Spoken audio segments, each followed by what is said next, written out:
mas pinalawak na kakayahan ng 3D printing ang bida ngayong gabi.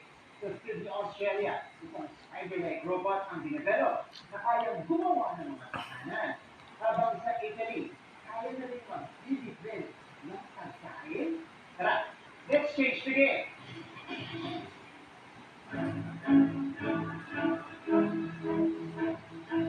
Mula sa 3D printed na mga tahanan,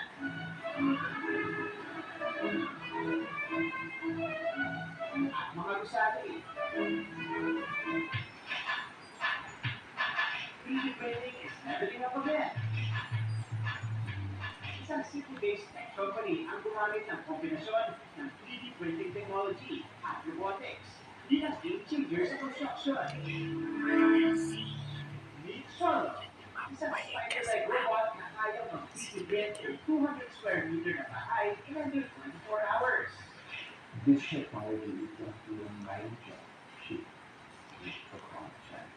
The most intractable area of climate and environmental issues is the construction sector. Gawa mula sa kombinasyon ng aluminum, carbon fiber at 3D printed plastic si Charlotte. Habang aning na dito naman, ay kaya tumaas sa 18 feet para makapag-print ang natataas sa istruktura. Mas sustainable dahil gumagamit ito ng bounce-rate method kung saan bubulot ito ng soil, sand, at fresh rock sa paligid at binubuo gamit ang extruder. Bukod sa mas efficient at eco-friendly na pagbuo ng mga tahanan, makakatipid din. Really cheap. Like, we're talking about nothing zero. And it'll also make it carbon free. And in some cases, carbon negative.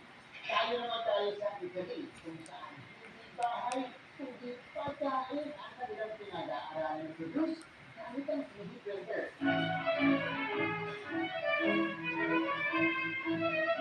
Sa kanilang Nutri 3D project, bumubuo sila ng iba't ibang sustainable at nutrient-rich na mga pagkain gamit ang 3D printer. In a world where arable land is shrinking and climate change forces us to increase production, the goal is to keep making more we use to make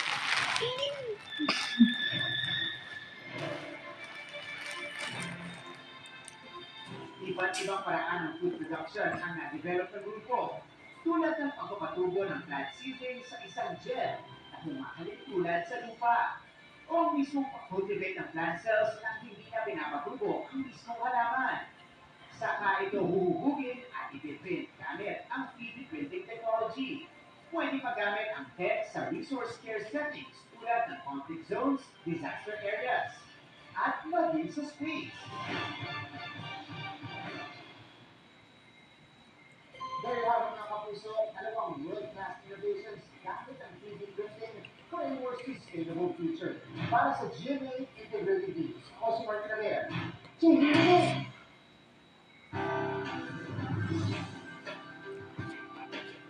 Sa pagtama ng bagyong Bastian sa Iligan City, tila bumalik daw ang bangungot ng bagyong Sendong noong 2011. May mga nawalang panganasinan. Kaya may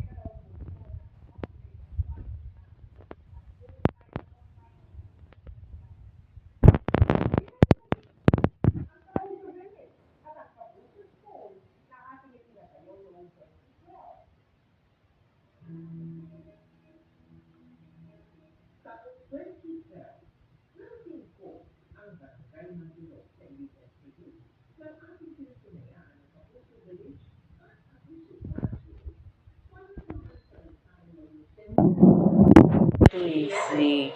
Wala sa pag-update na bagyong Bastian. Nalumbalik ang pasok ng mga residente sa Kapuso Village. Tumaas ang tubig kasi ang samahan namin dito. Kasi yung nagtumat kasi po sa sintong noon.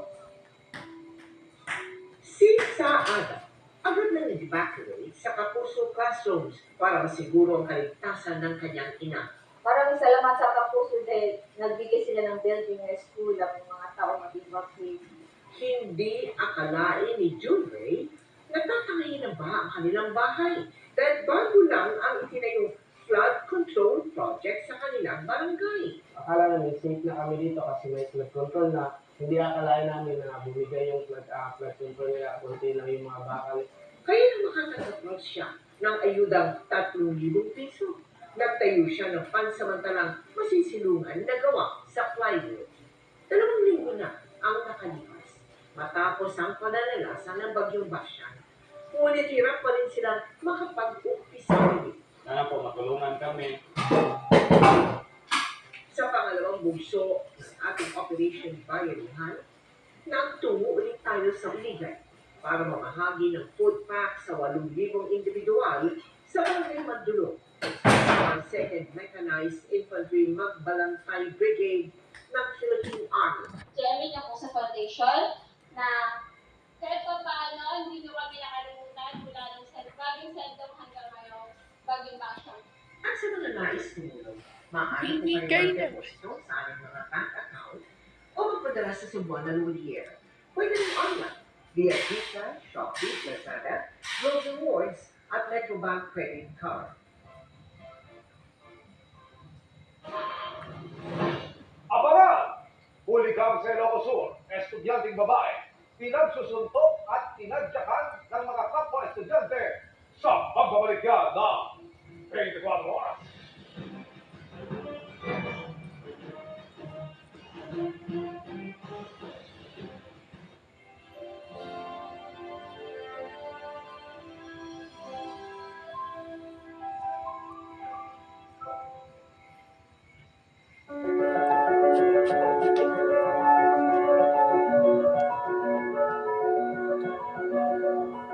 At Food Panda, we're on a mission to make life delicious. Because some days just feel a little. There's a GMA Integrated News live stream. Yan naman kayo sa inyong kapwa Pilipino. Para sa taong bayan gutom sa balita, bubusugin natin kayo sa bawat live stream. Kaya mag-subscribe at follow na sa aming YouTube channel at Facebook page. Dahil ang bawat Pilipino may karapatan sa napapanahong balita. Kami ang Team Totoo, ang aming panata. Bantayan ang mga magtatangka na magpapalat ng maling impormasyon. Magkaisa tayong laban ng fake. Pawang katotohanan lamang. Doon tayo tututok. At sa paraan na talagang maintindihan nila ang bawat Pilipino para ho maipakita sa kanila kung ano tama at ano ang hindi. GMA Integrated News, ang news authority ng Pilipino.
Bagaman sigaw ng protesta ang mas naalala ng marami sa EDSA noong 1986.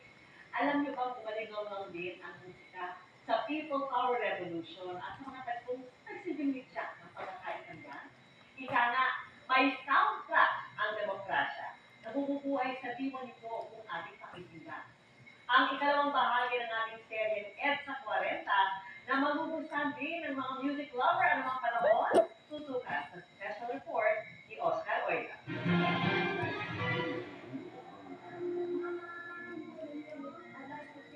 Sa isang pagtitipon, bago ang 1986 na elections,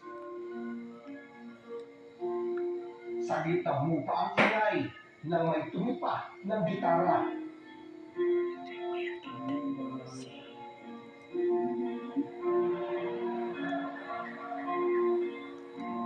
Ito ang folk rock rendition ng Bayan Ko. Awiting ipinagbawal itanghal sa publiko noong martial law dahil itinuring na mapangimagsik. Pero ginamit pa rin sa mga protesta laban sa mga pagmamalabis ng rehimeng Marcos Sr. I remember my uncle. Pag kinakanta ko yung bayan ko, papaalala, huwag kang kakanta ng malakas yan. Pag may mga ayaw sa'yo, ibukulong. Lakas loob din itong inawit ng mga nakiprosesyon sa libid ni Ninoy Aquino.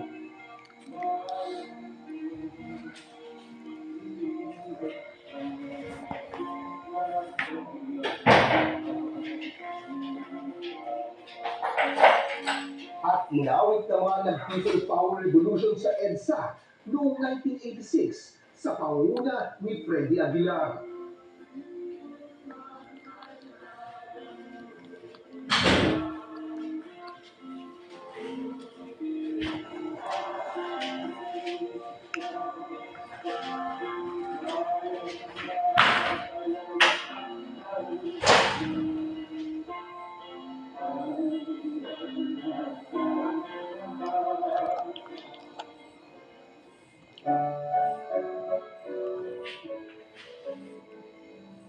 Ang mga titik nito ayon kay Dr. Raul Navarro ng UP College of Music tungkol talaga sa pananakop ng mga dayuhan na isinulat noong 1920s.